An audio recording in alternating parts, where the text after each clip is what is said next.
Shabbat Shalom, everyone, and welcome to Congregation Beth Ahaba's weekly Torah videos. This week's portion is Bihar Bechukotai, another double portion, and it's my favorite Torah portion.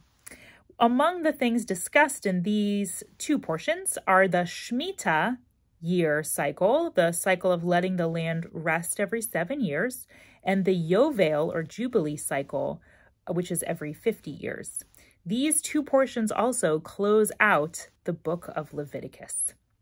There are some rules as well that talk about how these special years work.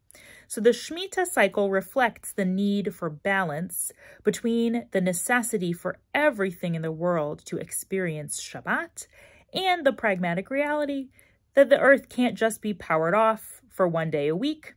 So every 7 years, we take all of the weekly Shabbats or Sabbaths that the earth missed and combine them into one entire year of Sabbath or rest for the earth.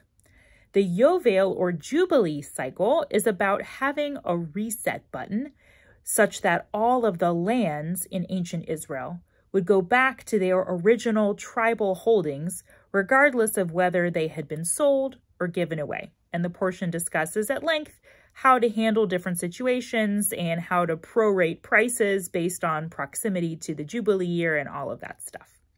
So from these two concepts in this week's double portion, there are a few things that we can think about as they relate to us today.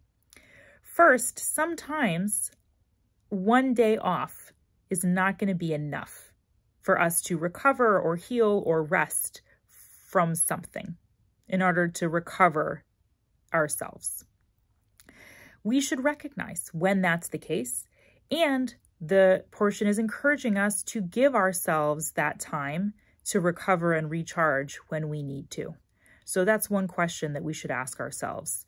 In what situations in life will we need a little extra time, and how can we try to give ourselves that time? Another question that the portion encourages us to ask is, if we could reset our own lives to a perceived ideal, what would that look like?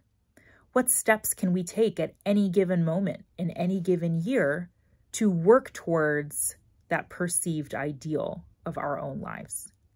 So I hope that we are able to think about the Shemitah year and the Yovel year cycles and think about how we can relate in our own day and age to these concepts of rest and reset. Shabbat Shalom.